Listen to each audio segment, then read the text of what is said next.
애도 못 낳는 게 어디서 큰 소리야. 당장 짐 싸서 이 집에서 나가. 시어머니 등 뒤에는 배가 살짝 부푼 어린 상간녀가 옅게 웃으며 서 있었어요. 그리고 그 옆에는 5년을 같이 산 제 남편이 그 여자의 어깨에 손을 얹고 있었습니다. 엄마 말이 맞아. 유리 임신했어. 이제 그만하자. 나는 머릿속에 한 가지를 되뇌었어요.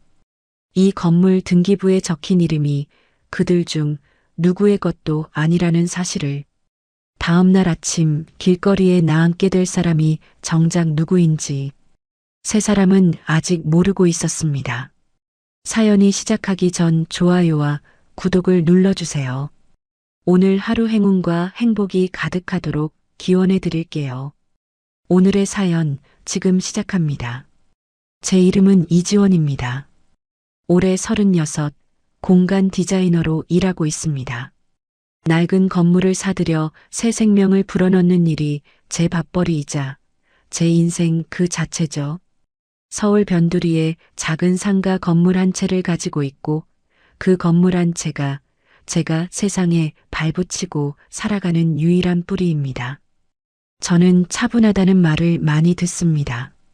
좀처럼 흥분하지 않고 화가 나도 목소리를 높이지 않습니다.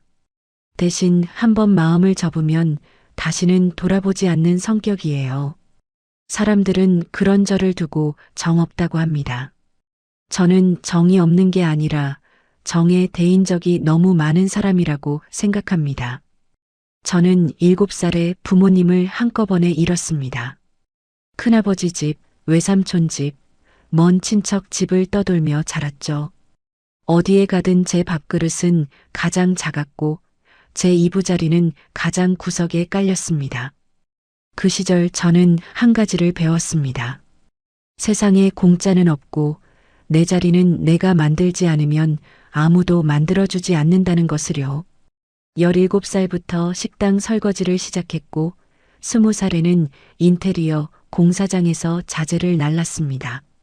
24살에 작은 디자인 사무실에 막내로 들어갔고 31살에 제 이름을 건 사무실을 차렸습니다. 33살에 경매로 낡은 상가 건물 하나를 손에 넣었습니다. 그 건물 등기부등본을 처음 받아든 날 저는 화장실에 들어가 문을 잠그고 소리 죽여 울었습니다. 드디어 저에게도 울타리가 생겼다는 생각에 다리가 풀렸거든요. 박민우를 처음 만난 건 그로부터 1년 뒤였습니다. 제가 맡은 카페 공사 현장에 자재 영업사원으로 찾아온 사람이었죠. 그날 비가 억수같이 쏟아졌습니다. 제가 우산을 안 챙겨 처마 밑에 쪼그려 앉아 있을 때 박민우가 제 머리 위로 우산을 씌워 주었습니다. 아이고, 이지원 소장님 맞으시죠? 비가 이렇게 쏟아지는데 여기서 뭐 하십니까? 얼른 이 우산 쓰세요. 제가 차 있는 데까지 모셔다 드리겠습니다.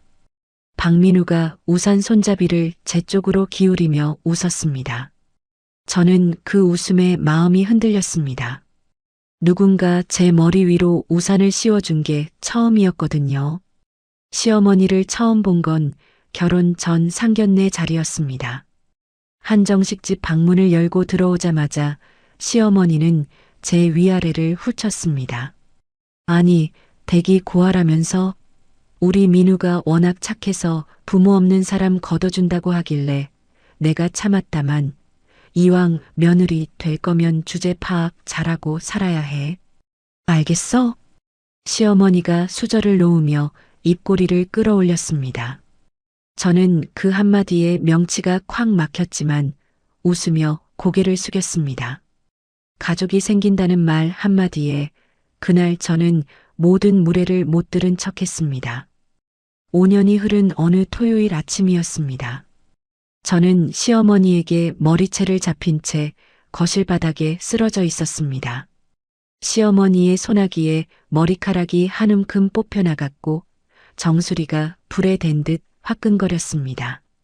거실 한가운데 최유리가 두 손을 모으고 서 있었습니다. 배가 살짝 부풀어 있었고 입가에는 옅은 웃음이 묻어 있었습니다. 어디서 하늘 같은 시어미 앞에서 눈을 똑바로 떠. 5년 동안 애도 하나 못 낳은 칠푼이 주제에. 당장 내 짐 싸서 이 집에서 썩 안 나가? 내 아들 앞길 그만 막고 빨리 꺼지란 말이야.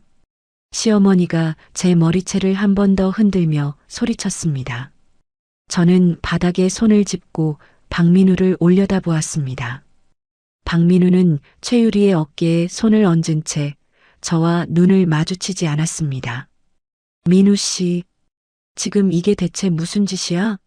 당신이 어떻게 나한테 이럴 수 있어? 제가 떨리는 목소리로 물었습니다. 박민우가 입술을 꾹 깨물더니 작게 한숨을 쉬었습니다. 엄마 말이 다 맞아. 유리 뱃속에 내 아이가 있어. 너네도 못 갔잖아. 우리 인연은 여기까지니까 억지 부리지 말고 그냥 네가 조용히 나가줘. 박민우가 최유리의 배 위로 손을 가져가며 말했습니다. 저는 그 손을 한참 바라보았습니다. 5년을 같이 산 남편의 손이 다른 여자의 배 위에 얹혀 있었습니다. 내 귀는 먹었냐? 내 귀한 핏줄, 내 손주가 저 뱃속에 떡하니 들어앉아 있는데 네가 감히 어디라고 안방을 차지해? 당장 내쫓기 전에 내 발로 나가.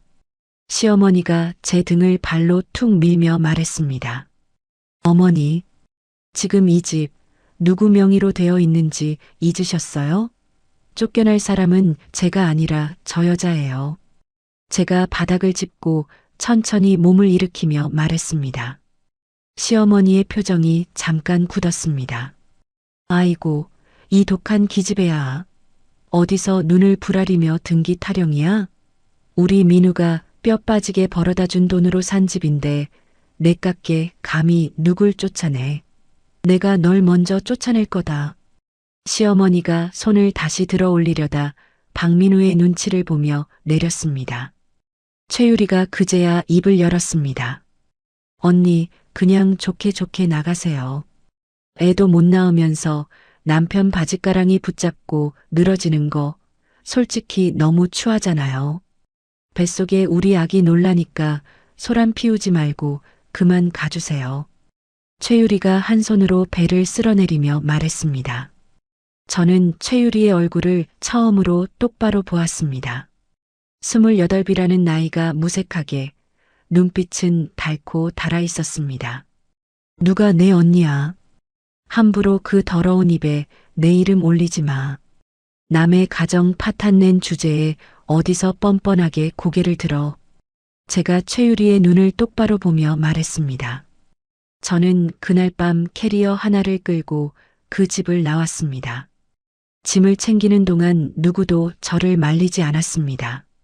시어머니는 거실 소파에 앉아 텔레비전 채널을 돌렸고 박민우는 안방 문을 닫아버렸습니다.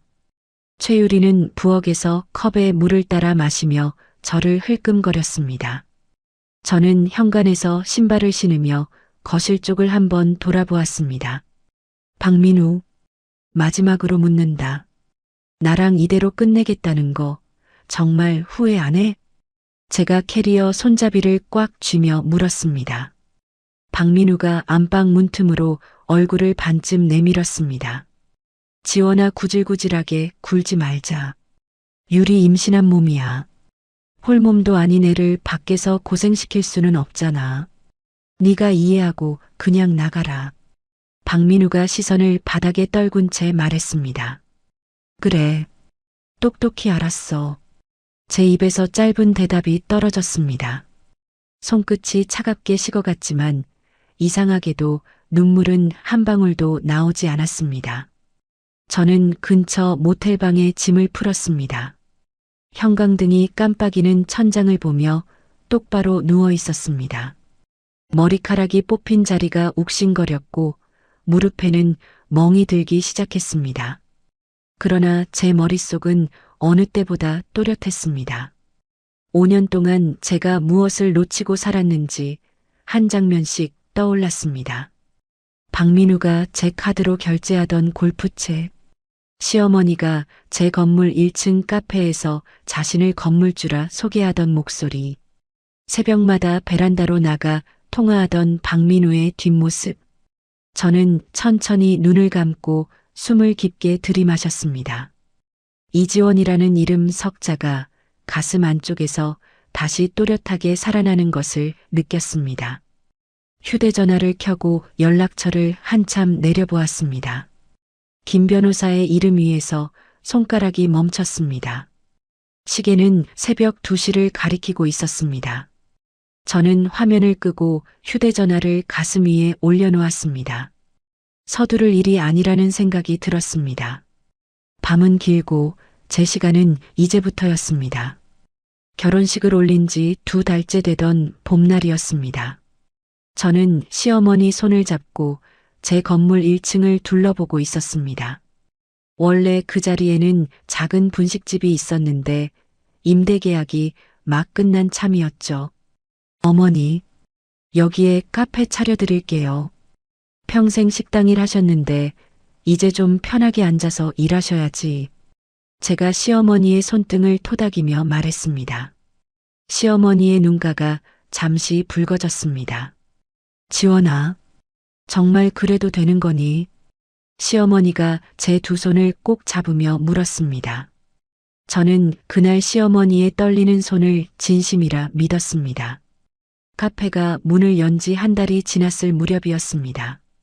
저는 점심을 함께 먹으려고 카페에 들렀습니다.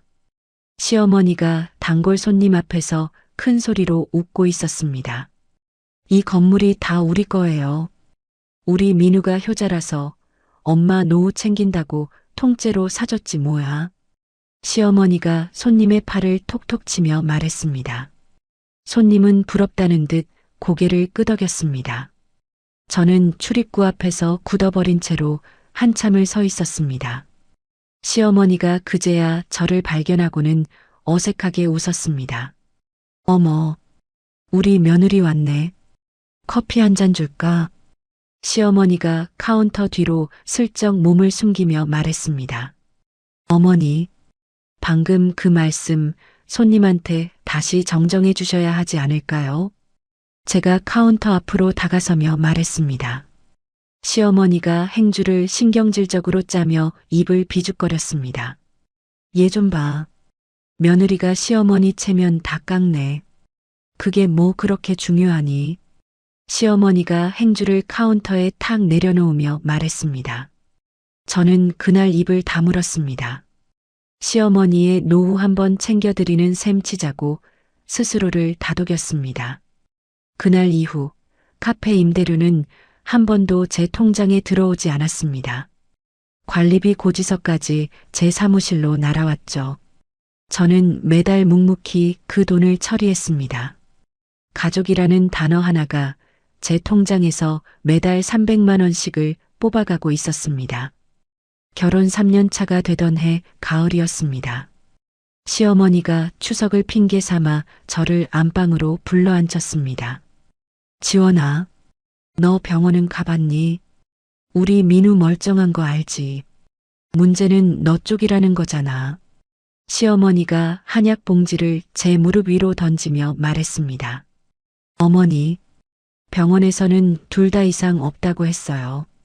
좀 더 기다려보자고 했고요.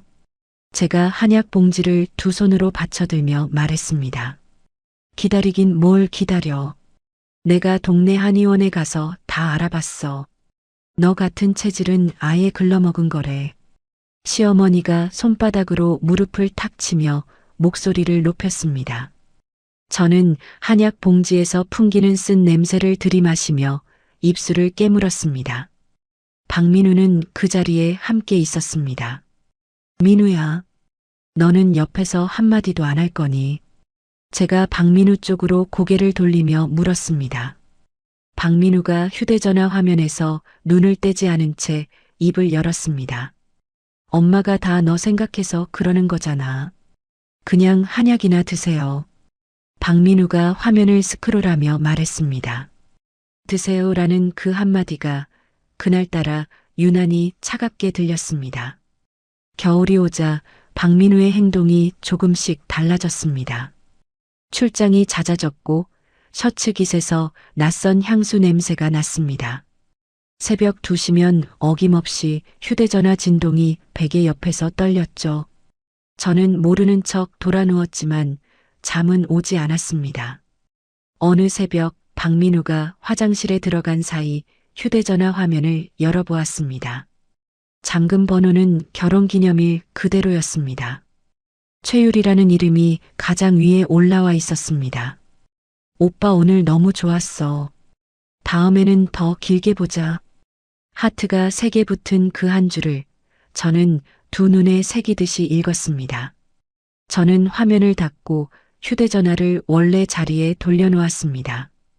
이불 속으로 다시 들어가 천장을 올려다보았습니다. 박민우가 화장실에서 나와 제 옆에 누웠을 때 저는 자는 척 숨소리를 골랐습니다. 며칠 뒤 저녁이었습니다. 저는 식탁에 박민우의 카드 명세서를 한 장 한 장 펼쳐 놓았습니다. 강남의 모텔, 신사동의 산부인과, 백화점 여성복 매장. 박민우가 식탁 의자에 앉으며 명세서를 흘끔 보았습니다. 이게 다 뭐야? 박민우가 명세서 한 장을 손가락으로 튕기며 물었습니다. 네가 더 잘 알 텐데. 제가 마주 앉으며 말했습니다. 박민우의 얼굴이 잠시 굳었다가 곧 뻔뻔하게 펴졌습니다. 솔직히 말할게. 네가 너무 기가 세서 숨이 막혔어. 나도 사람이야. 박민우가 의자를 뒤로 빼며 말했습니다. 기가 세서. 그래서 다른 여자랑 자고 다닌 거야. 제가 명세서를 한 장씩 모으며 물었습니다. 그래. 유리는 나한테 살갑게 굴거든. 너처럼 따지지 않고. 박민우가 팔짱을 끼며 말했습니다. 저는 그 순간 박민우의 얼굴을 처음 보는 것 같았습니다. 5년을 같이 산 사람이 맞나 싶었어요. 다음 날 아침 시어머니에게서 전화가 왔습니다. 카페로 잠깐 내려오라는 짧은 한마디였습니다. 저는 외투를 걸치고 1층 카페로 내려갔습니다. 카페 한가운데 자리에 시어머니가 다리를 꼬고 앉아 있었습니다. 맞은편에는 처음 보는 젊은 여자가 두 손을 무릎 위에 가지런히 모은 채 앉아 있었죠. 28살쯤 되어 보이는 얼굴이었습니다. 원피스 아래로 배가 살짝 둥글게 올라와 있었습니다. 지원아, 인사해.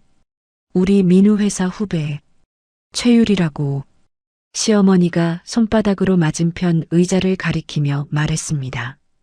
최유리가 자리에서 일어나 고개를 살짝 숙였습니다. 안녕하세요. 말씀 많이 들었어요. 최유리가 한 손으로 배를 부드럽게 감싸며 말했습니다. 저는 그 손짓을 보고 모든 것을 알아챘습니다. 어머니, 이게 무슨 자리예요? 제가 의자를 빼지 않은 채 시어머니를 내려다보며 물었습니다. 앉아서 들어. 우리 집안에 큰 경사가 났으니까.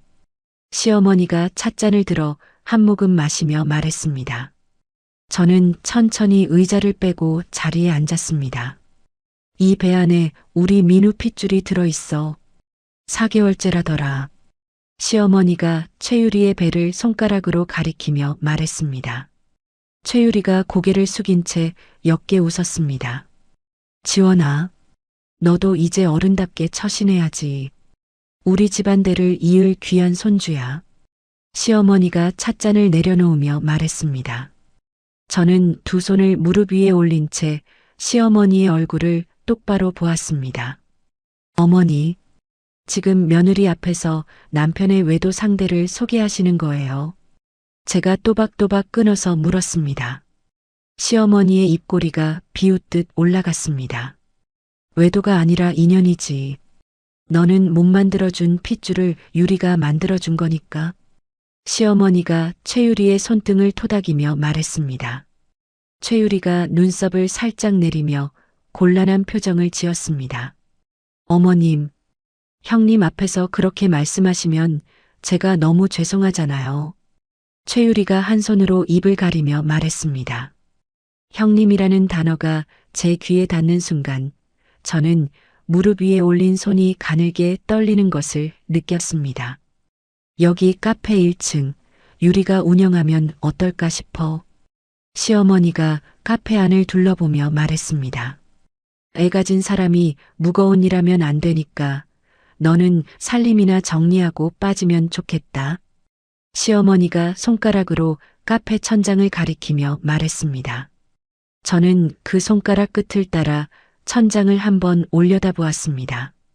제가 직접 골라 단 조명이 빛나고 있었습니다. 어머니, 이 건물 등기부에 누구 이름이 적혀 있는지 한 번이라도 직접 확인해 보신 적 있으세요? 제가 시어머니에게 물었습니다. 시어머니가 눈썹을 치켜 올렸습니다. 그게 무슨 말버릇이야. 부부 사이에 내 거가 어디 있어. 다 우리 민우 거지. 시어머니가 찻잔을 탁 내려놓으며 말했습니다. 저는 자리에서 일어났습니다. 의자가 바닥을 긁으며 거친 소리를 냈습니다. 잘 알았어요. 오늘 들은 거 한 글자도 빠짐없이 기억할게요. 제가 가방을 들어 어깨에 매며 말했습니다. 최유리가 그제야 저를 올려다보았습니다. 눈빛에 옅은 비웃음이 스쳤습니다. 카페 문을 열고 나와 길에 서 있는데 겨울바람이 얼굴을 스쳤습니다.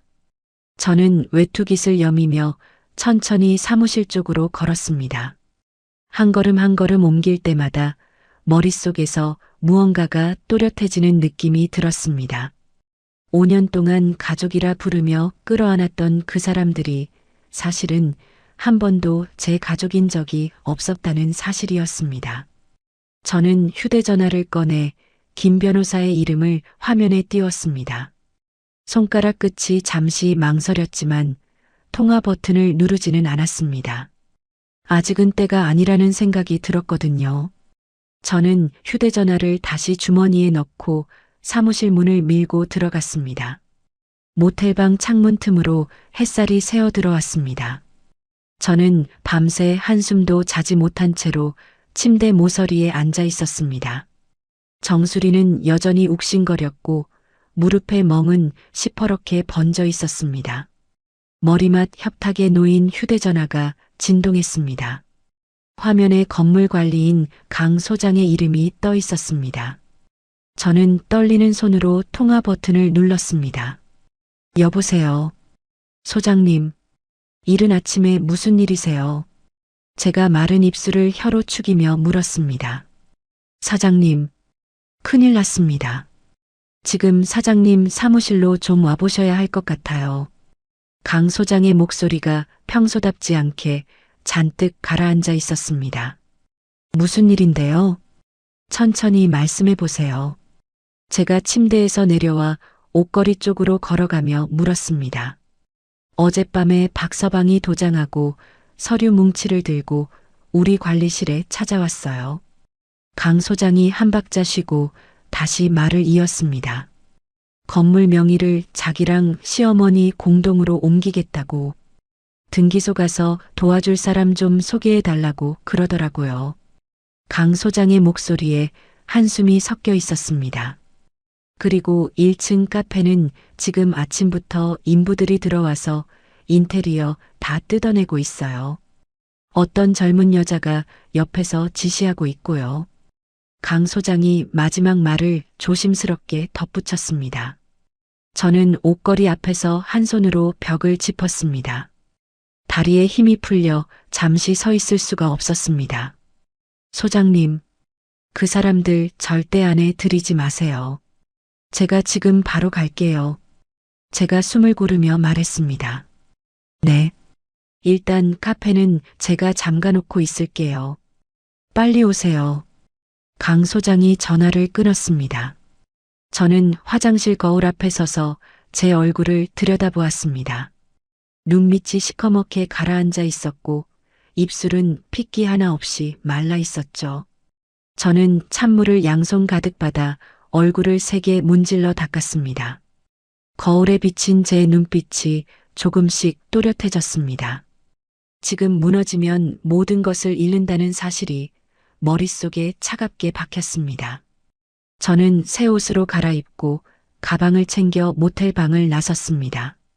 택시를 잡아탄 뒤 차창 밖으로 흐르는 도시의 풍경을 무표정하게 바라보았습니다. 5년이라는 시간이 머릿속에서 한 장씩 넘어갔습니다. 저를 향해 웃던 박민우의 얼굴, 며느리 자랑을 늘어놓던 시어머니의 목소리, 처음 본 날 최유리의 입꼬리. 그 장면들이 빠르게 스쳐 지나가면서 제 안에서 무언가가 차갑게 식어갔습니다. 건물 앞에 도착하자 1층 카페 유리창 너머가 어수선했습니다. 인부 2명이 카운터 옆 진열장을 끌어내고 있었고 그 옆에서 최유리가 휴대전화로 무언가를 찍고 있었습니다. 저는 카페 문을 열고 안으로 들어갔습니다. 문에 달린 종이 거칠게 흔들렸습니다. 최유리가 휴대전화를 든 채로 저를 돌아보았습니다. 형님, 일찍 오셨네요. 최유리가 휴대전화 화면을 끄며 웃었습니다. 인테리어 뜯는 거 누구한테 허락받고 시작한 거니? 제가 카페 한가운데로 천천히 걸어가며 물었습니다. 최유리가 어깨를 으쓱했습니다. 민우 오빠가 다 해도 된다고 했어요. 이제 이 가게 제가 운영할 거니까요. 최유리가 한 손으로 배를 어루만지며 말했습니다. 저는 인부들 쪽으로 고개를 돌렸습니다. 지금 당장 작업 중단하시고 연장 다 챙겨서 나가주세요.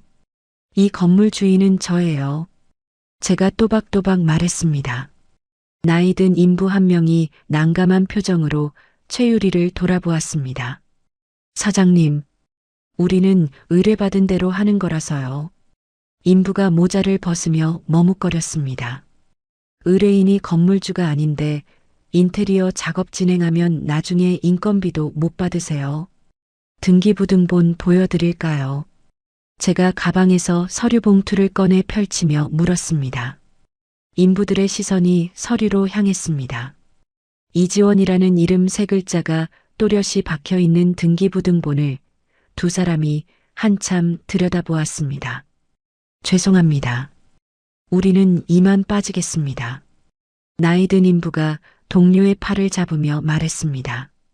연장 가방을 챙겨 카페 문을 나가는 2사람의 등 뒤로 최유리의 표정이 일그러졌습니다. 형님, 지금 뭐 하는 거예요? 사람 일 못하게 막고. 최유리가 휴대전화를 카운터 위에 탁 내려놓으며 목소리를 높였습니다. 형님이라는 호칭, 어제 분명히 쓰지 말라고 했을 텐데. 제가 카페 안의 조명을 차례로 끄며 말했습니다. 조명이 하나씩 꺼지자 카페 안이 회색빛으로 가라앉았습니다. 민우 오빠가 절반은 자기 거라고 했어요. 어머님이랑 같이 명의 옮긴다고. 최유리가 한 발 앞으로 다가서며 말했습니다. 옮긴대. 누가 누구 도장으로 어떻게 옮긴다는 건지 그 입으로 다시 한번 말해봐. 제가 최유리의 눈을 똑바로 보며 물었습니다. 최유리의 입이 잠시 멈칫했습니다. 그건 제가 자세히는 모르는데 어쨌든 어머님이 다 정리해 주신다고. 최유리가 시선을 비끼며 말했습니다. 저는 그 말끝을 흘리지 않고 머릿속에 그대로 저장했습니다. 그때 카페 문이 다시 열렸습니다. 박민우가 시어머니와 함께 들어왔습니다. 박민우가 저를 보자마자 인상을 찌푸렸습니다. 여기서 뭐하고 있어? 너 짐 싸서 나갔잖아. 박민우가 손에 든 서류 봉투를 의자 위에 던지듯 내려놓으며 물었습니다. 내 건물에서 내가 뭘 하든 무슨 상관이야. 그 봉투 안에 든 게 뭐야? 제가 봉투 쪽으로 손을 뻗으며 물었습니다. 박민우가 봉투를 낚아채 등 뒤로 숨겼습니다. 네가 알 거 없어. 어머니랑 의논해서 정리할 일이야. 박민우가 시어머니 쪽으로 한 걸음 물러서며 말했습니다.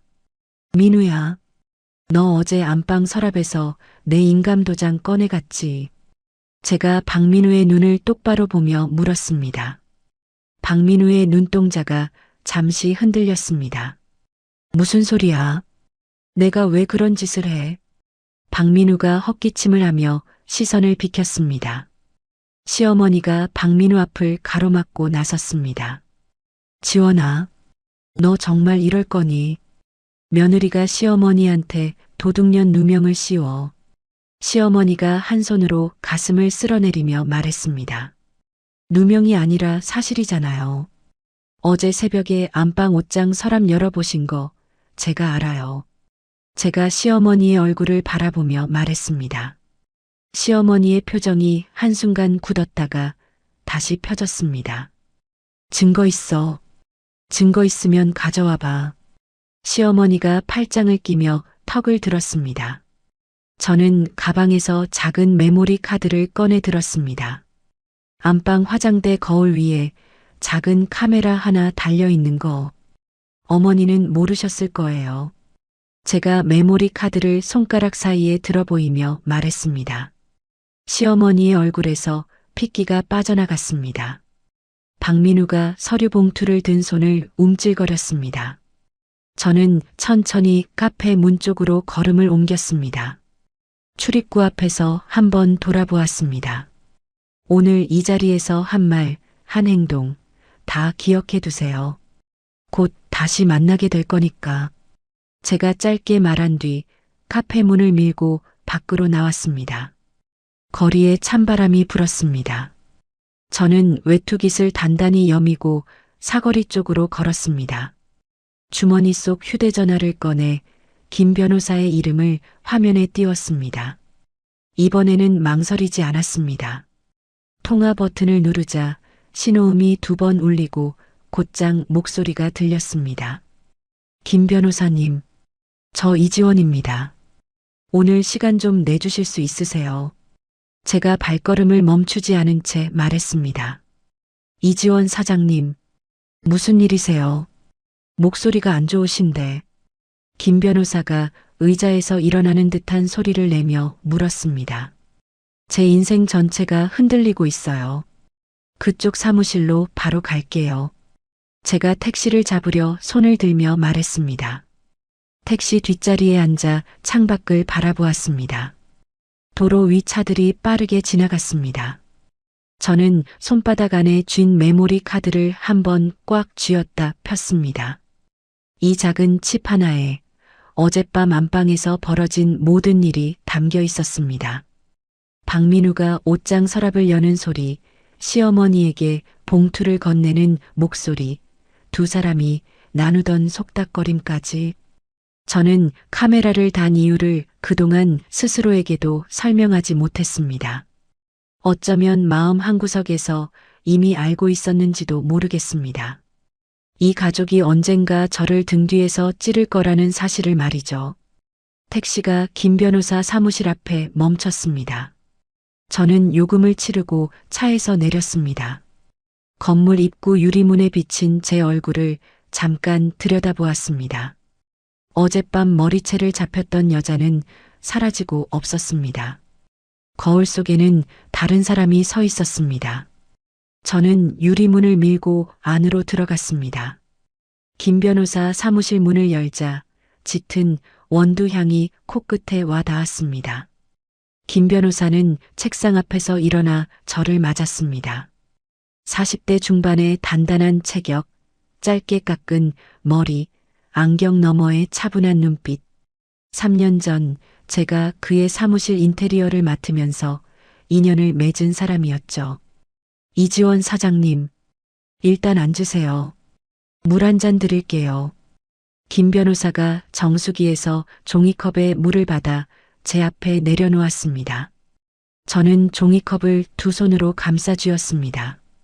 손끝이 떨리는 게 그제야 느껴졌습니다. 변호사님, 시간이 별로 없어요.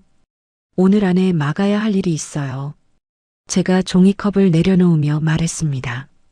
천천히 말씀하세요. 무슨 일인지부터 들어봐야 막을지 칠지 결정할 수 있죠. 김 변호사가 메모지와 펜을 끌어당기며 말했습니다. 저는 가방에서 메모리 카드와 등기부등본, 카드 명세서 뭉치를 꺼내 책상 위에 펼쳐 놓았습니다. 김 변호사의 시선이 서류 위를 천천히 훑었습니다. 남편이 어제 새벽에 제 인감도장을 훔쳐갔어요. 시어머니랑 둘이서 건물 명의를 옮기려고요. 제가 메모리 카드를 손가락으로 톡톡 두드리며 말했습니다. 그 장면이 안방 화장대에 달아둔 카메라에 다 찍혔어요. 음성까지요. 저는 메모리 카드를 김 변호사 쪽으로 밀어 놓았습니다. 김 변호사가 안경을 고쳤으며 입꼬리를 살짝 올렸습니다. 이지원 사장님. 사장님은 진짜 무서운 분이세요. 평소에도 이렇게 준비해 두신 겁니까? 김 변호사가 메모리 카드를 노트북에 꽂으며 물었습니다. 무섭다기보다는 한 번도 마음 놓고 산 적이 없는 거죠. 제가 차분히 대답했습니다. 영상 파일이 화면에 떴습니다. 어제 새벽에 안방 풍경이 흑백으로 흘러갔습니다.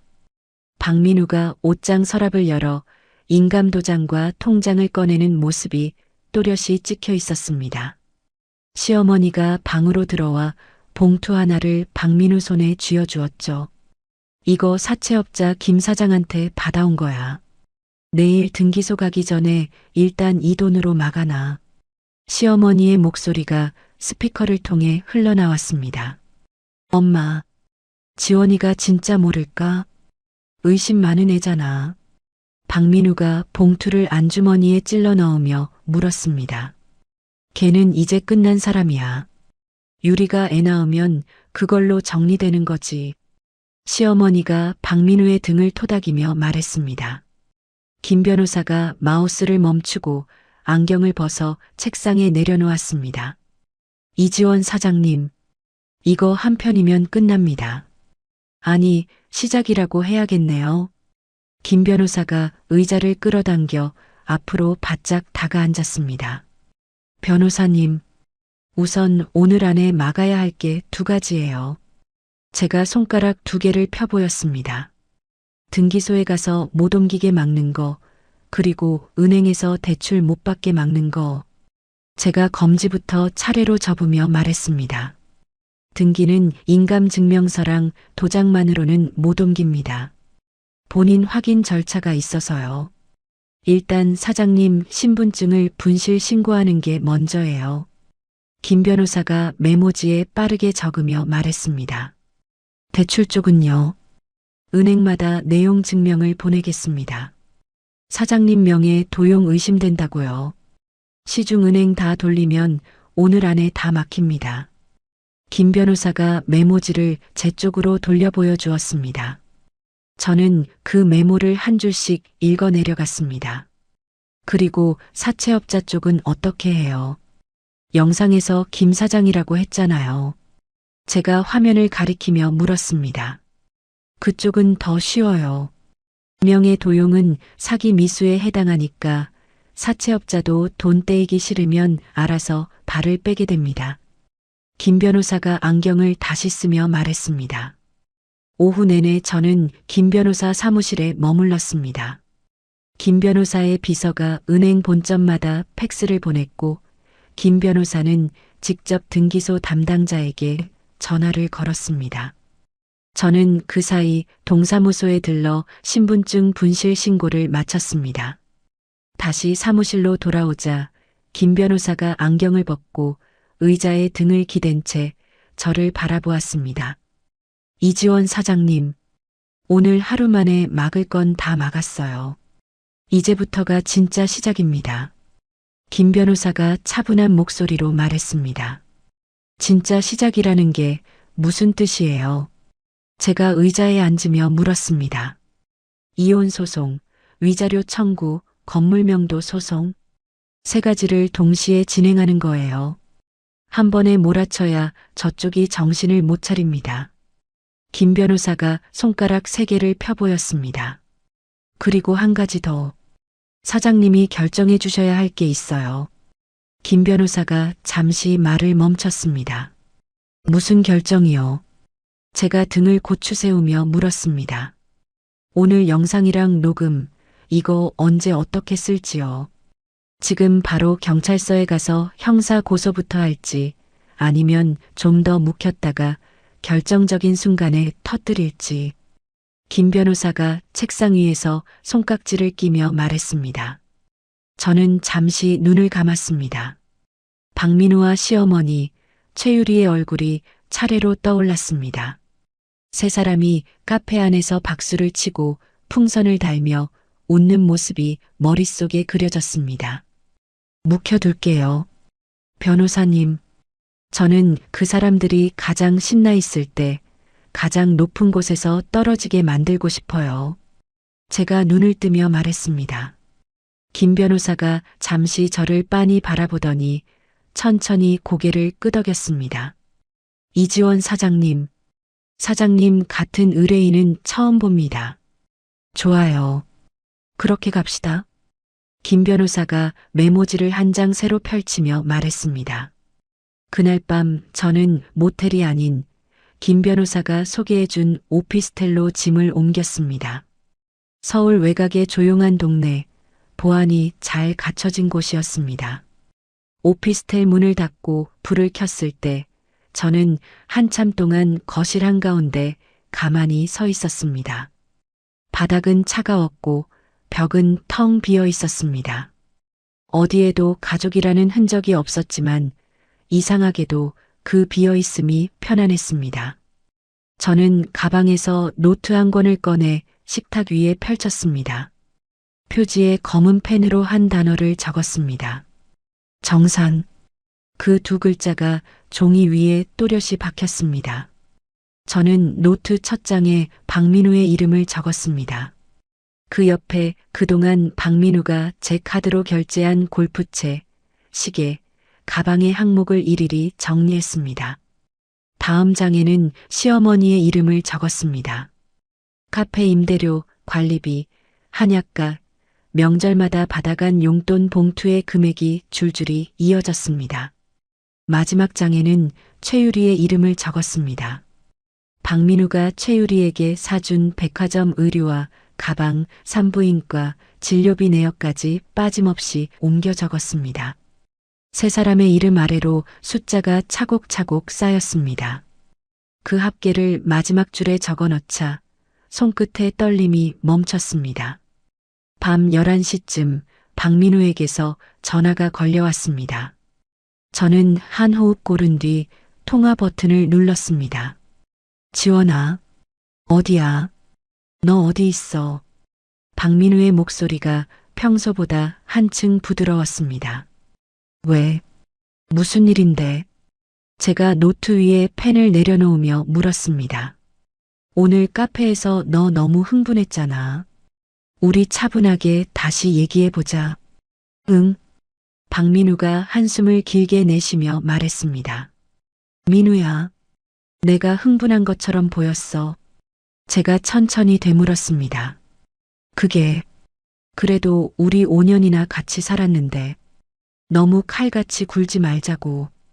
박민우가 어색하게 웃었습니다. 저는 그 웃음소리를 들으며 휴대전화 화면 옆 녹음 표시가 빨갛게 켜져 있는 것을 확인했습니다. 민우야, 한 가지만 물을게.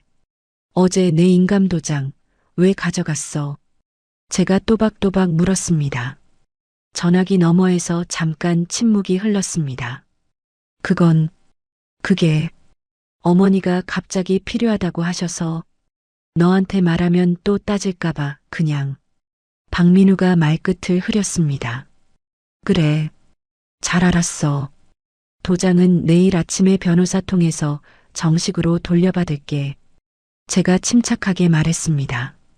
변호사, 너 지금 변호사 얘기한 거야.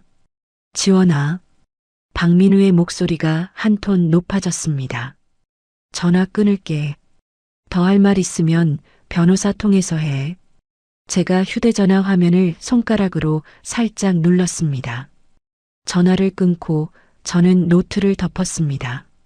식탁 위에 놓인 노트 표지의 두 글자를 한참 들여다보았습니다. 정산. 저는 그 글자 위에 손바닥을 천천히 올려놓았습니다. 5년 동안 가족이라는 이름으로 끌어안았던 모든 것이 이제 한 권의 장부 안에 정리되어 있었습니다. 저는 자리에서 일어나 창가로 걸어갔습니다. 도시의 야경이 멀리 펼쳐져 있었습니다. 저는 창에 비친 제 모습을 한참 바라보다 천천히 커튼을 닫았습니다. 준비 기간은 정확히 7주가 걸렸습니다. 김 변호사 사무실에서 저는 매일 2~3시간씩 머물렀습니다. 이혼 소송장, 위자료 청구장, 건물명도 소송장, 그리고 접근금지 가처분 신청서까지 서류 한 장 한 장이 차곡차곡 쌓이는 동안 저는 단 한 번도 박민우에게 먼저 연락하지 않았습니다. 박민우는 사흘에 한 번꼴로 문자를 보내왔습니다. 지원아 어디야, 밥은 먹고 다녀. 우리 한 번만 더 얘기하자. 저는 그 모든 문자를 캡처해 김 변호사에게 넘겼습니다. 이지원 사장님, 박민우가 보낸 문자, 위자료 증액에 다 들어가는 자료예요. 김 변호사가 안경을 고쳤으며 말했습니다. 그러라고 일부러 답을 안 한 거예요. 제가 차분하게 대답했습니다. 7주가 흐르는 동안 시댁 식구들은 제가 어디로 사라졌는지조차 알지 못했습니다. 강 소장이 매일 저에게 카페 상황을 전해왔습니다. 사장님, 1층 카페는 일단 멈춰 있어요. 박서방이 인부 새로 부르려고 하는데 돈이 없어서 자꾸 미뤄지나 봐요. 강 소장이 전화로 보고했습니다. 좋아요. 그대로 두세요.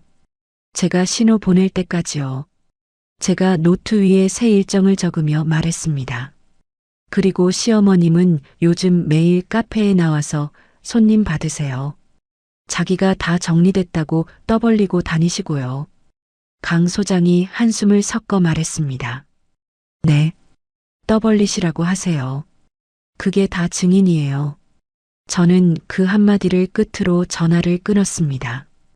5월 첫째 주 토요일, 시어머니가 카페에서 최유리의 베이비 샤워를 연다는 소식이 강 소장을 통해 들어왔습니다.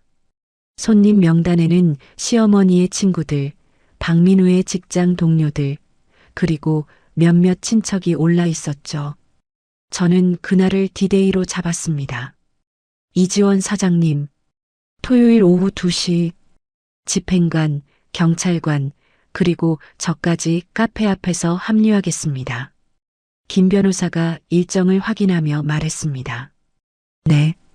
그날 저는 가장 마지막에 들어갈게요. 제가 손목시계를 보며 말했습니다. 마지막에 들어가는 이유가 뭡니까?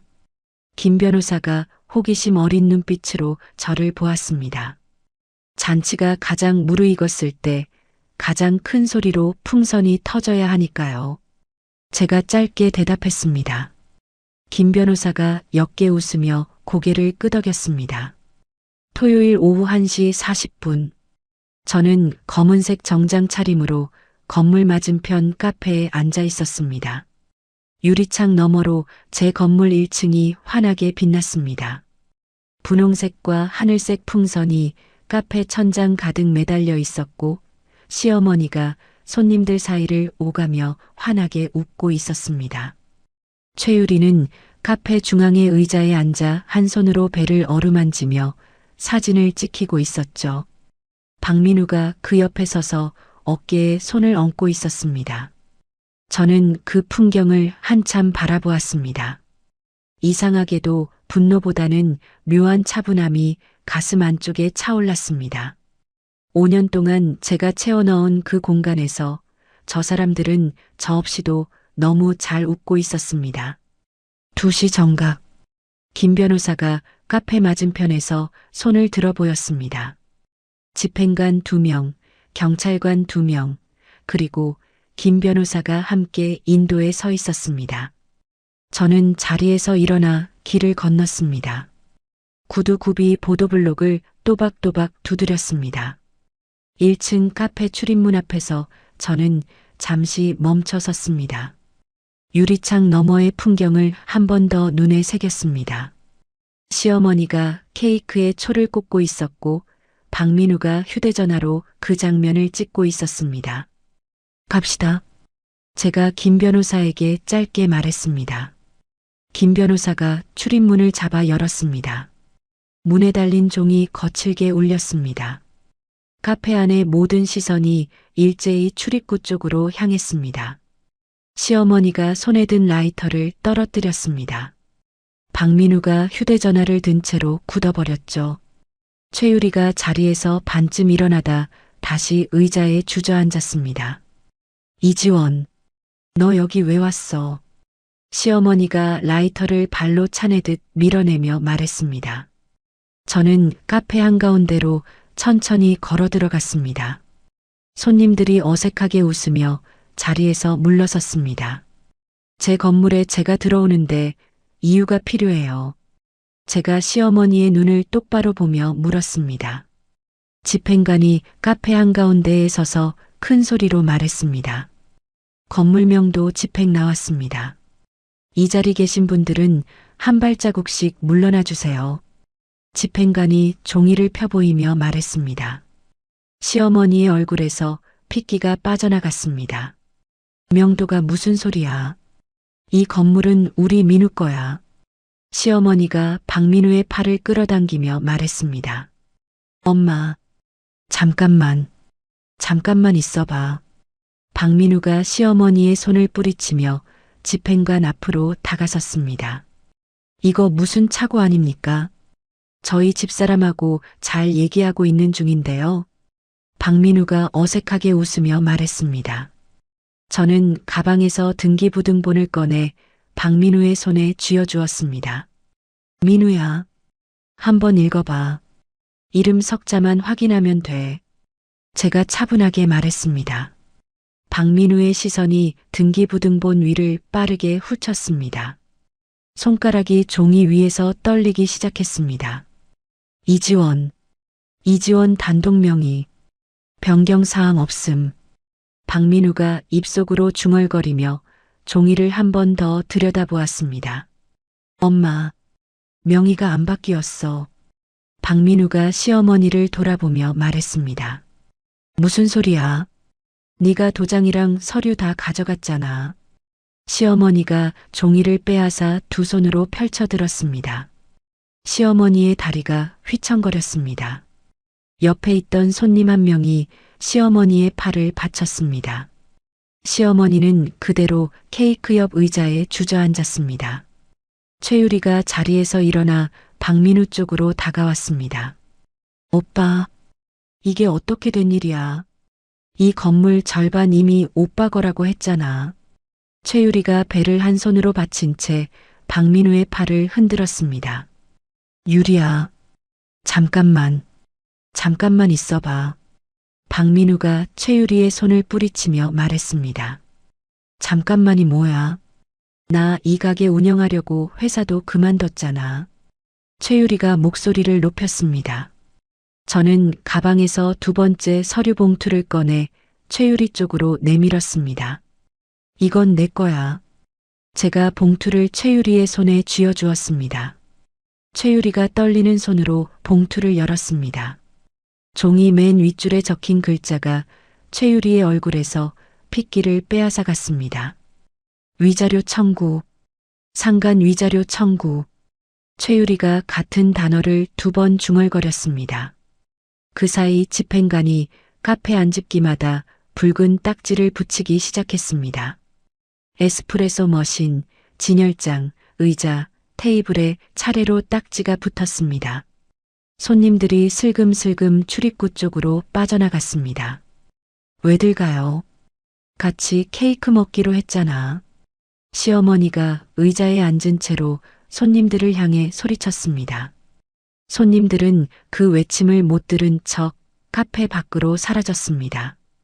카페 안에는 시어머니, 박민우, 최유리, 그리고 저와 김 변호사, 집행관과 경찰관만이 남았습니다. 시어머니가 그제야 저를 올려다보았습니다. 지원아, 어머니가 잘못했다. 응, 어머니가 잘못했어. 며느리야. 시어머니가 두 손을 모으며 말했습니다. 저는 시어머니 앞에 한 발자국 다가섰습니다. 허리를 살짝 굽혀 시어머니의 눈높이에 맞췄습니다. 어머니, 2달 전에 제 머리채 잡으셨을 때 그때 며느리 소리 안 나오던데요. 제가 시어머니의 눈을 똑바로 보며 말했습니다. 시어머니의 입술이 가늘게 떨렸습니다. 그때는 내가 잠깐 정신이 나갔었어. 응? 시어머니가 두 손을 비비며 말했습니다. 오늘부터 카페 운영하지 마세요. 짐도 손대지 마시고요. 다 압류 들어갈 거니까. 제가 허리를 펴며 말했습니다. 박민우가 그제야 정신이 든 듯 저에게 다가왔습니다. 지원아, 우리 다시 얘기해보자. 응, 내가 잘못했어. 박민우가 제 손목을 잡으려 했습니다. 경찰관 한 명이 박민우의 팔을 차단했습니다. 접근금지 가처분 결정 나와 있습니다. 이지원 씨에게 10m 이내로 접근하시면 안 됩니다. 경찰관이 종이를 박민우 앞에 들어 보였습니다. 박민우의 얼굴이 한순간 일그러졌습니다.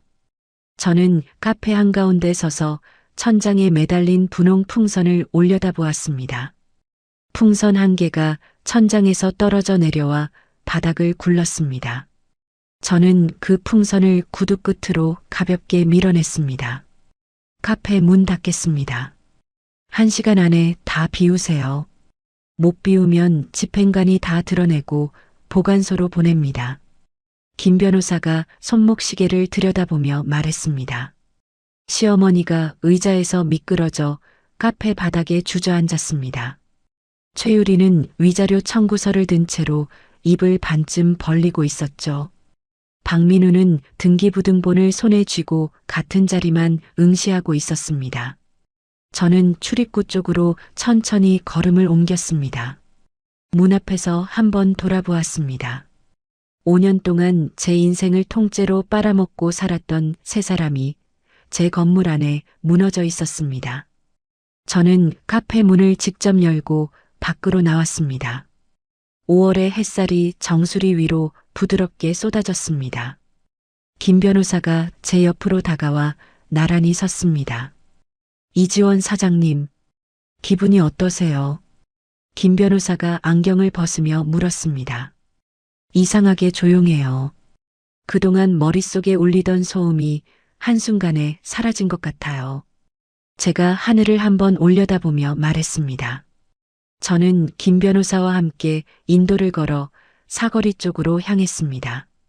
구두굽 소리가 또박또박 도로를 두드렸습니다. 사거리 신호등 앞에서 잠시 걸음을 멈췄습니다. 신호가 바뀌기를 기다리는 동안 저는 손가방을 두 손으로 가만히 끌어안았습니다. 가방 안에는 등기부등본 한 부와 이제 막 비어버린 노트가 들어 있었습니다. 신호가 초록으로 바뀌었습니다. 저는 김 변호사와 나란히 횡단보도를 건넜습니다.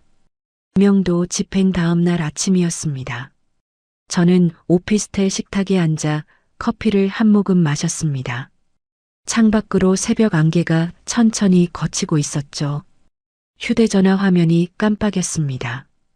강 소장의 이름이 떴습니다. 사장님, 카페 앞에 시어머님이랑 박서방이 자리 깔고 앉아 계세요. 새벽부터 안 가시고 계세요. 강 소장이 낮은 목소리로 말했습니다. 자리를 깔고요. 어떻게 해요? 제가 커피잔을 내려놓으며 물었습니다. 돗자리 하나 펴놓고 그 위에 시어머님이 누워 계세요. 박서방은 옆에 쪼그리고 앉아서 담배만 피우고요.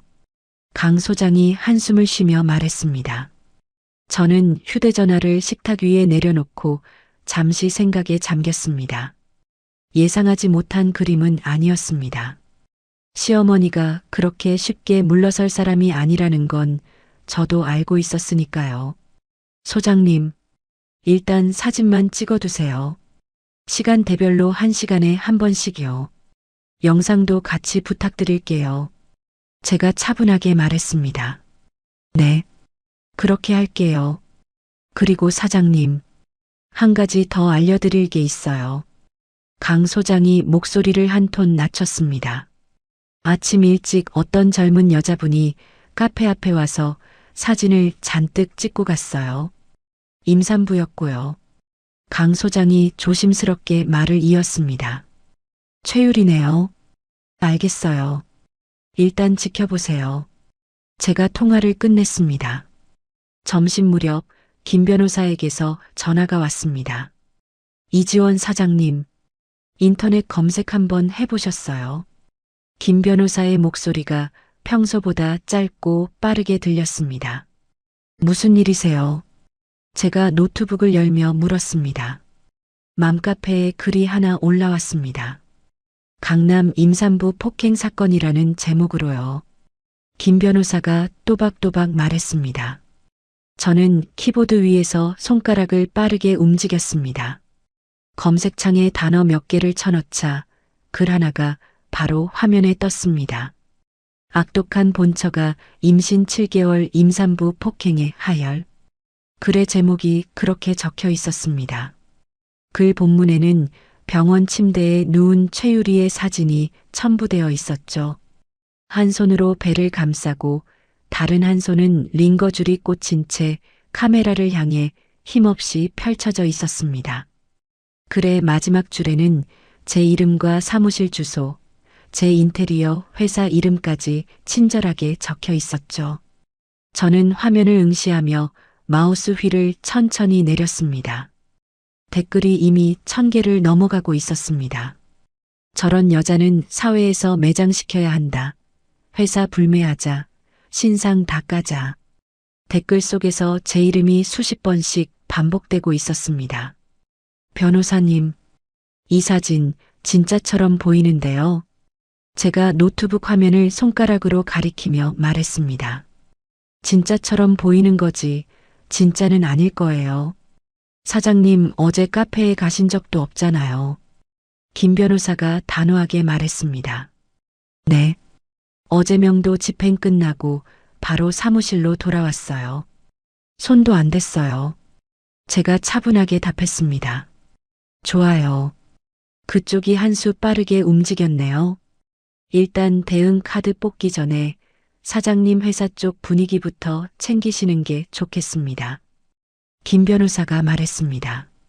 오후 2시 무렵 사무실 직원에게서 전화가 빗발치기 시작했습니다.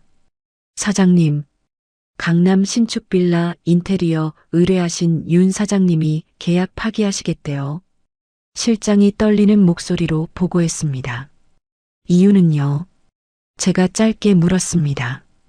인터넷에 떠도는 글 보셨는지 임산부 폭행한 사람한테 일 못 맡긴다고 하시네요. 실장이 한숨을 내쉬었습니다. 알겠어요. 윤 사장님 번호 저한테 보내주세요. 직접 전화 드릴게요. 제가 차분하게 지시했습니다. 저녁이 되자 사무실 앞에 사람들이 모이기 시작했습니다. 휴대전화로 사무실 간판을 찍는 사람, 출입문 유리에 대고 욕설을 외치는 사람, 카메라를 든 채 라이브 방송을 하는 사람까지 있었습니다. 저는 사무실 안에 머무르지 않고 오피스텔 거실 창가에 서서 그 광경을 멀리서 지켜보았습니다. 실장의 전화가 다시 울렸습니다. 사장님, 다음 주 오픈 예정이던 카페 매장도 계약 취소되었어요. 그리고 직원 2명이 무서워서 못 나오겠다고 했어요. 실장의 목소리가 잔뜩 가라앉아 있었습니다. 실장님, 직원들 일주일 휴가 보내세요. 월급은 제가 다 챙겨드릴게요. 제가 차분히 말했습니다. 네. 사장님은 괜찮으세요? 진짜? 실장이 떨리는 목소리로 물었습니다. 괜찮아요. 일주일만 견디면 돼요. 제가 그 한마디로 통화를 마쳤습니다. 밤 10시쯤 박민우에게서 전화가 걸려왔습니다.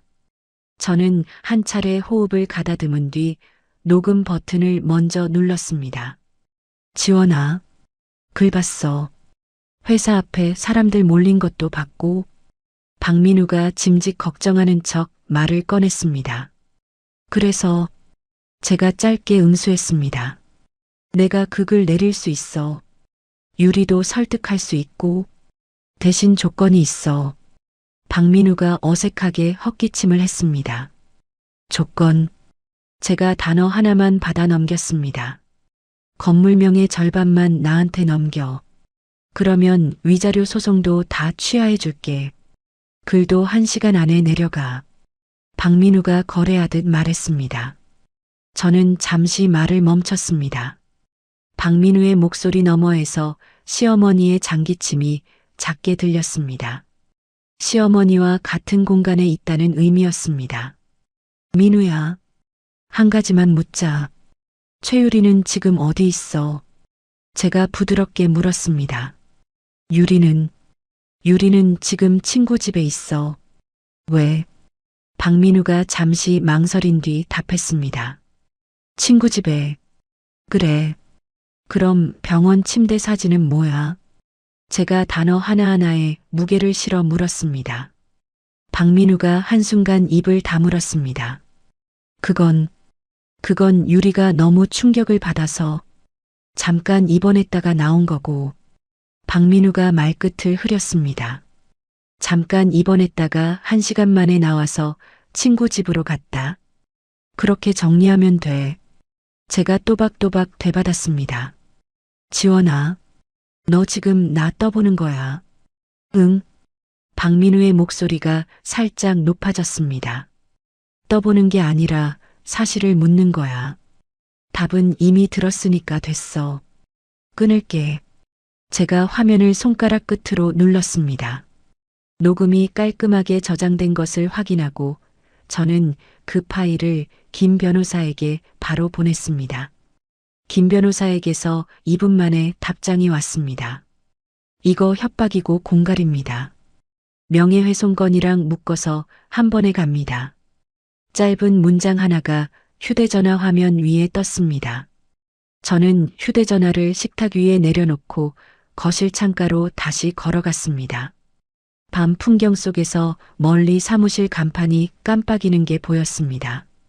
5년 전 처음으로 제 이름을 내걸었던 그 간판이었습니다. 자정이 가까워질 무렵 시어머니가 사무실 건물 1층 로비에 나타났다는 연락이 들어왔습니다. 사장님, 시어머님이 로비에서 큰 소리로 욕하고 계세요. 며느리가 임산부 죽였다고요. 경비원이 다급한 목소리로 전화했습니다. 경비실에서 일단 자제 요청만 부탁드릴게요. 손은 절대 대지 마세요. 영상은 꼭 찍어두시고요. 제가 차분하게 지시했습니다. 네. 사장님, 그건 걱정 마세요. 경비원이 답했습니다. 저는 통화를 끝낸 뒤 외투를 챙겨 입었습니다.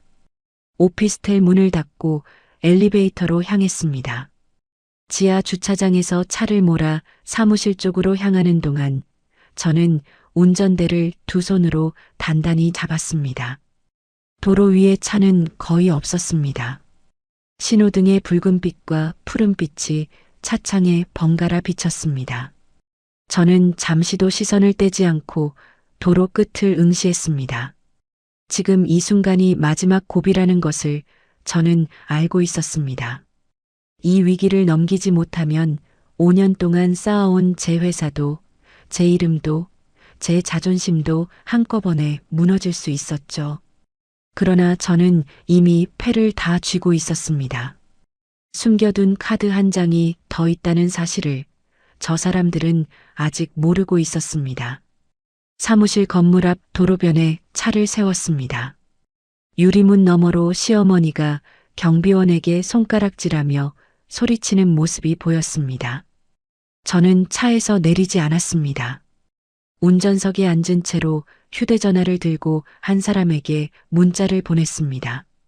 강 소장님, 카페 주방 천장 위에 둔 그것 내일 아침 일찍 챙겨서 가져다 주세요.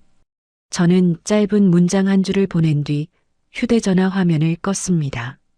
차창 너머로 시어머니가 경비원의 멱살을 잡으려다 미끄러져 넘어지는 모습이 보였습니다. 저는 천천히 시동을 다시 걸었습니다. 주차장에서 빠져나와 도로 위로 차를 돌렸습니다. 다음 날 아침 7시 강 소장이 오피스텔 현관 앞에 나타났습니다. 손에는 검은색 가방 하나가 들려 있었죠. 사장님, 말씀하신 거 다 챙겨왔습니다. 강 소장이 가방을 식탁 위에 조심스럽게 내려놓으며 말했습니다. 저는 가방의 지퍼를 천천히 열었습니다. 안에는 작은 메모리 카드 5개와 녹음기 2대가 가지런히 들어 있었습니다. 카페 주방 천장 환풍구 위에 달아두신 거 다 떼어왔어요. 출입구 쪽 화분 안에 묻어둔 녹음기도요. 강 소장이 손등으로 이마에 땀을 닦으며 말했습니다. 고생하셨어요. 소장님, 제가 가방을 양손으로 끌어안듯 가져왔습니다. 사장님, 이거 언제부터 달아두신 거예요? 강 소장이 조심스럽게 물었습니다. 시어머니가 카페에서 자기가 건물주라고 떠벌리던 그날부터요. 제가 메모리 카드 하나를 손가락 끝으로 만지작거리며 말했습니다. 그게 벌써 4년 전 일이잖아요. 강 소장이 눈을 둥그렇게 떴습니다.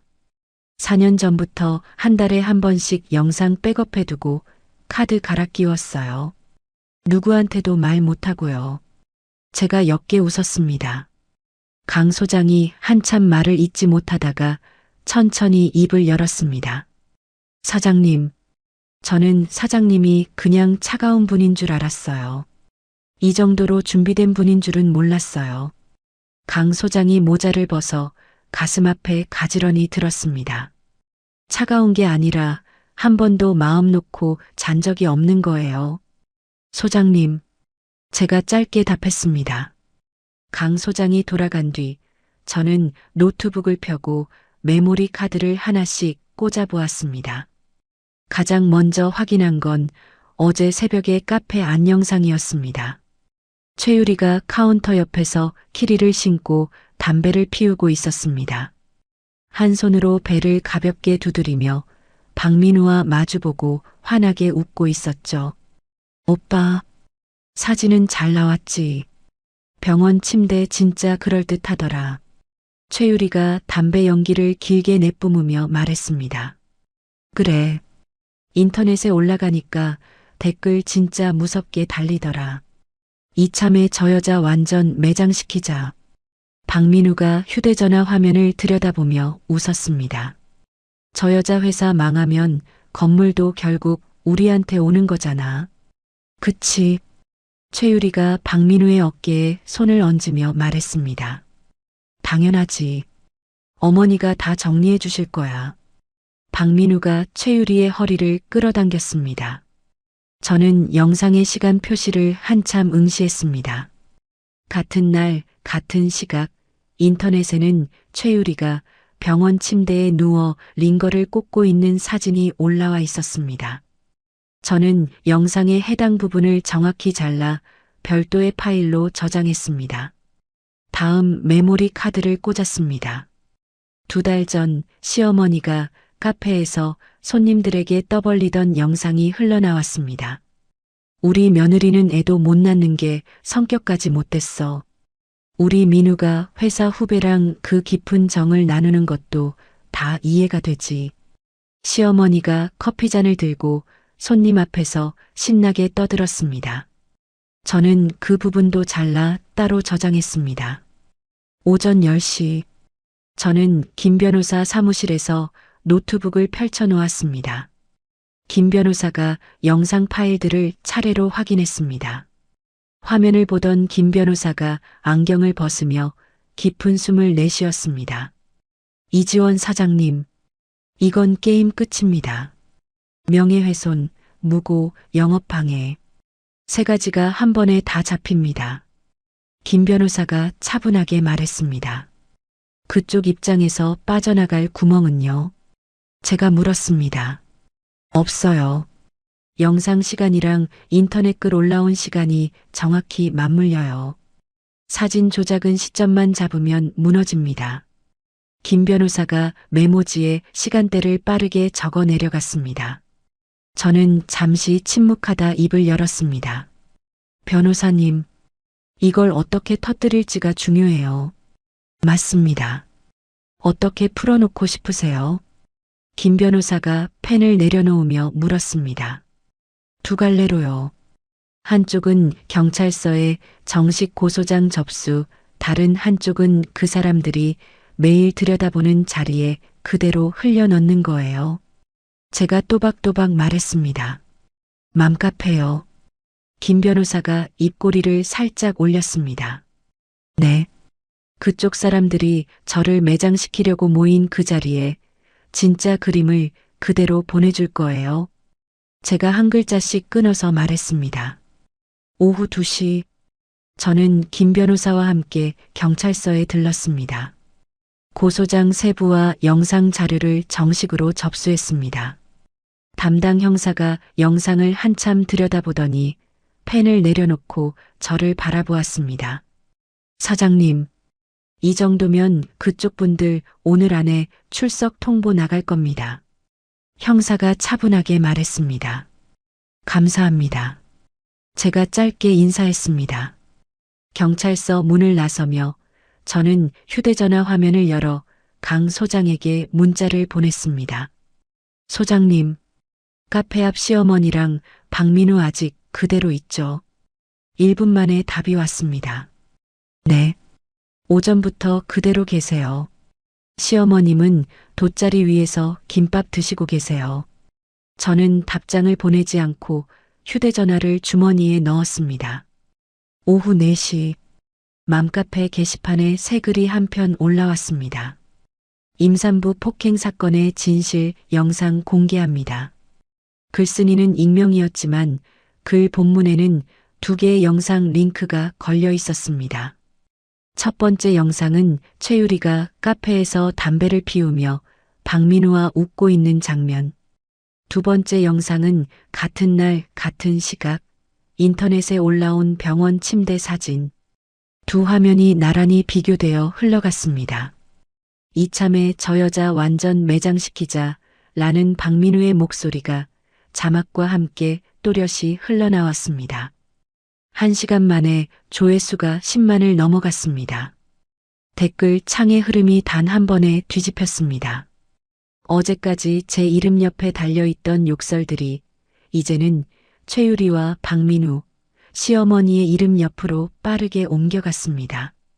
저는 오피스텔 식탁에 앉아 노트북 화면을 천천히 스크롤했습니다.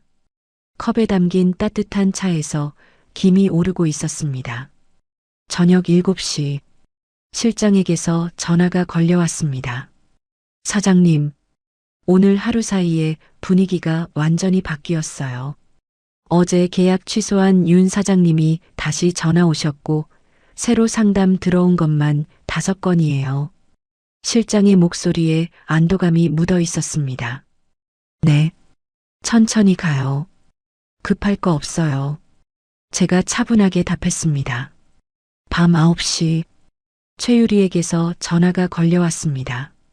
저는 한 호흡 가다듬은 뒤 녹음 버튼을 먼저 누르고 통화에 응했습니다.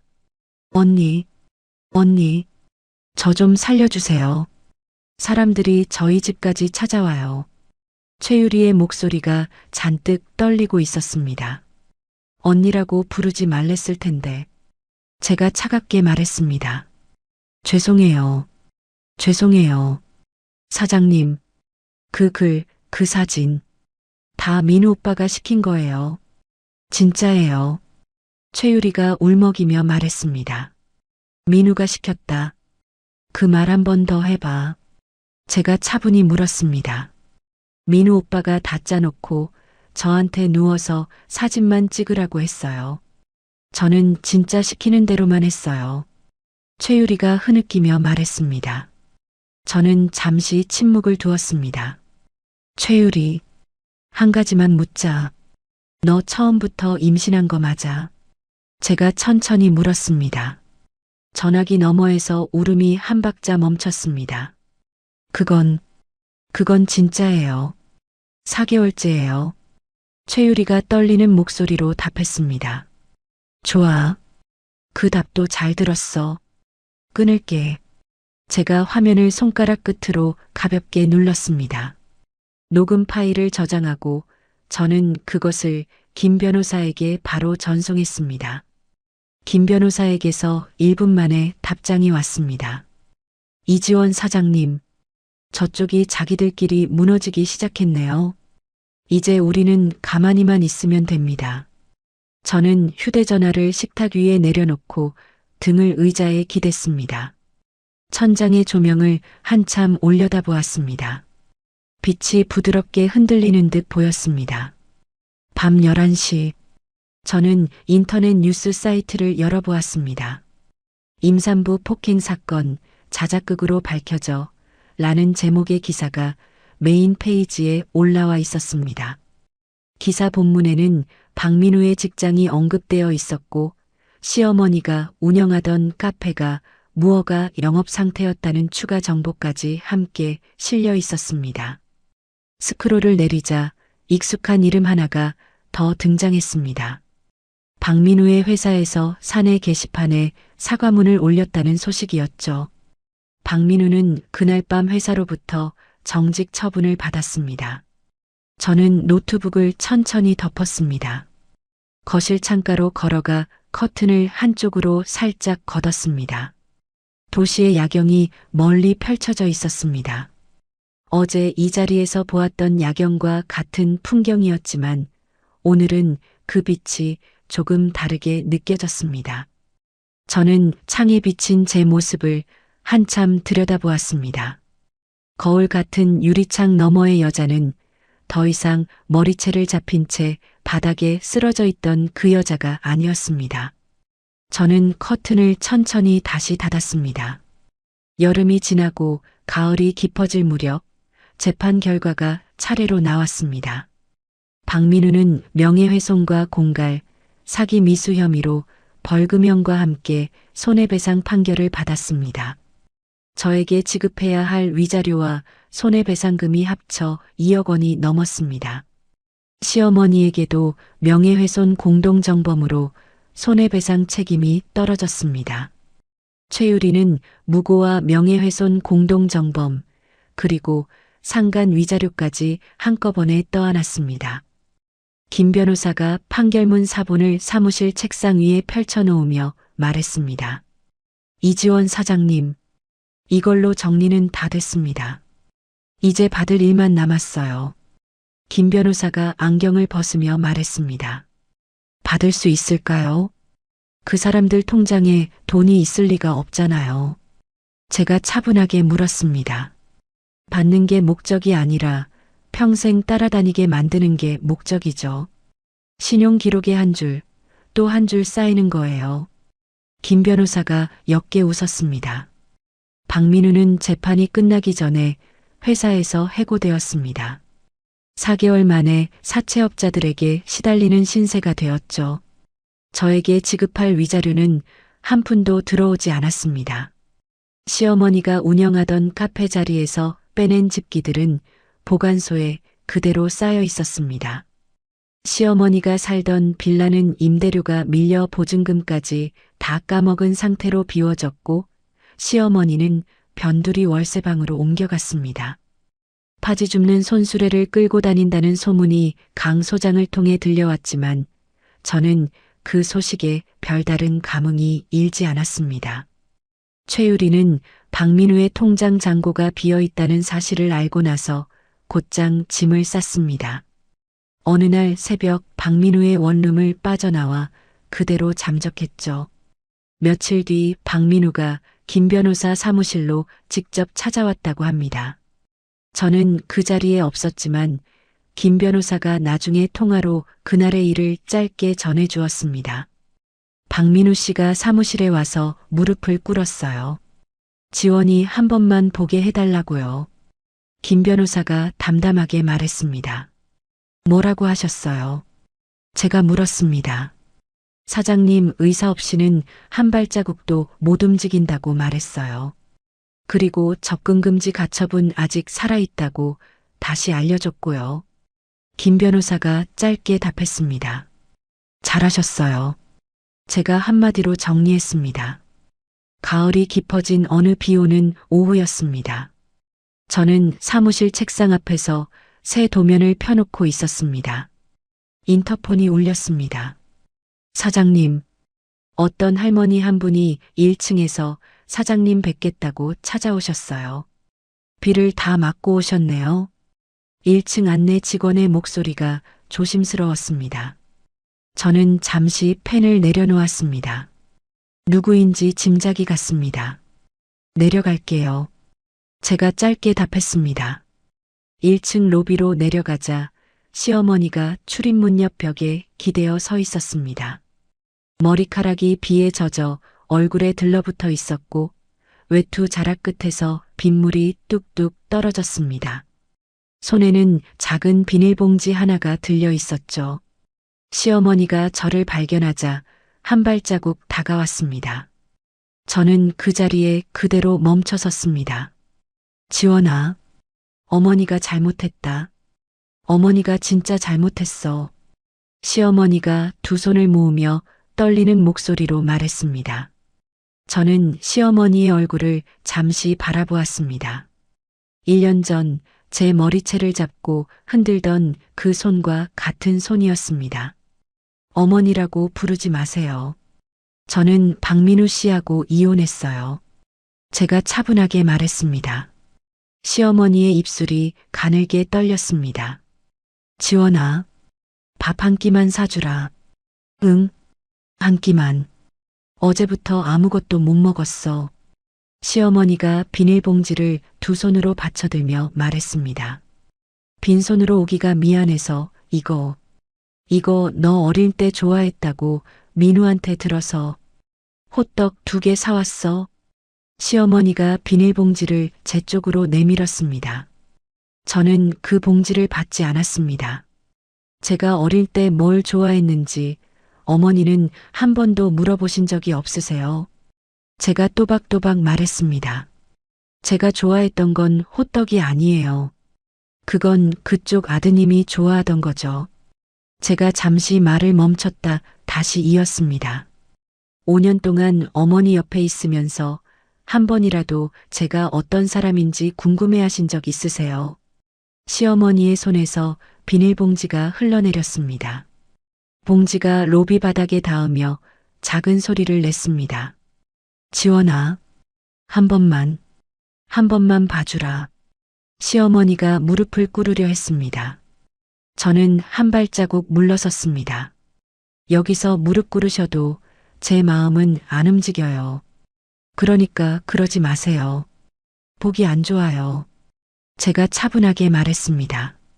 지원아, 시어머니가 같은 자리에 그대로 멈춘 채 제 이름을 한 번 더 불렀습니다. 저는 안내 직원 쪽으로 고개를 돌렸습니다. 이분 비 안 맞게 우산 하나 빌려드리세요. 그리고 다시는 이 건물에 들이지 마세요. 제가 짧게 지시했습니다. 안내 직원이 우산을 꺼내 시어머니에게 건넸습니다. 시어머니는 우산을 받지 않은 채 한참을 서 있다가 천천히 등을 돌려 출입문을 밀고 나갔습니다. 빗속으로 사라지는 그 뒷모습을 저는 끝까지 지켜보지 않았습니다. 저는 안내 데스크 위 비닐봉지를 직접 들어 쓰레기통에 가만히 내려놓았습니다. 이듬해 봄, 저는 1층 카페 자리를 직접 다시 손봤습니다. 벽지를 새로 바르고 바닥재를 갈고 천장의 조명을 전부 교체했습니다. 공사 마지막 날 저는 출입문 위에 새 간판을 직접 달았습니다. 이지원 디자인 쇼룸. 제 이름 석자가 검은 글씨로 또렷이 박힌 간판이었습니다. 강 소장이 사다리를 잡아주며 한마디 보탰습니다. 사장님, 이 자리 사장님 이름 석자가 박혀 있으니까 그제야 진짜 사장님 건물 같네요. 강 소장이 활짝 웃었습니다. 그러게요. 4년 만에 제자리를 찾았네요. 제가 사다리에서 내려와 간판을 한번 올려다보며 말했습니다. 쇼룸을 연 첫날 화환이 정문 앞에 길게 늘어섰습니다. 김 변호사도 화환 한 줄을 보내왔고 강 소장이 직접 화분 하나를 들고 들어와 카운터 옆에 놓아주었습니다. 사무실 실장과 디자이너 두 사람이 함께 박수를 쳤습니다. 사장님, 진짜 축하드려요. 실장이 두 손을 모으며 말했습니다. 5년 만이에요. 이 자리에서 제가 제 이름으로 인사하는 게요. 제가 옅게 웃으며 답했습니다. 해가 저물 무렵 손님들이 다 빠져나간 쇼룸에 저 혼자 남았습니다. 저는 카운터 의자에 앉아 천장의 조명을 한참 올려다보았습니다. 5년 전 시어머니가 자기 가게라고 떠벌리던 그 자리에 이제 제 이름이 걸려 있었습니다. 저는 자리에서 일어나 쇼룸 한가운데로 걸어갔습니다. 바닥에는 새 카펫이 깔려 있었고 벽에는 제가 그동안 작업해온 공간 사진들이 액자에 담겨 걸려 있었죠. 한 액자 앞에서 잠시 걸음을 멈추었습니다. 4년 전 처음 이 건물을 손에 넣은 직후에 찍어둔 사진이었습니다. 낡은 외벽, 깨진 간판, 그리고 그 앞에 서 있는 젊은 시절의 저. 그때의 저는 카메라를 향해 어색하게 웃고 있었습니다. 저는 액자 속 그 얼굴을 한참 들여다보았습니다. 7살에 부모님을 잃고 친척집을 떠돌던 어린아이, 비 오는 날 우산 한 자루에 흔들리던 31살의 여자, 5년 동안 가족이라는 단어 안에서 짓눌려 있던 며느리. 그 모든 얼굴이 액자 속 한 사람 안에 겹쳐져 있었습니다. 이제 저는 그 얼굴들과 작별하기로 했습니다. 출입구 쪽 유리문에 비친 제 모습을 한 번 더 들여다보았습니다. 유리 너머의 여자는 어깨를 펴고 똑바로 서 있었습니다. 그 자세가 낯설지 않다는 사실이 제 안에서 작은 안도감으로 번졌습니다. 저는 카운터로 돌아가 마지막으로 조명을 껐습니다. 쇼룸의 불빛이 한 칸씩 차례로 꺼졌습니다. 출입문을 닫고 열쇠를 돌리는 순간 저는 이지원이라는 세 글자가 박힌 간판을 다시 한번 올려다보았습니다.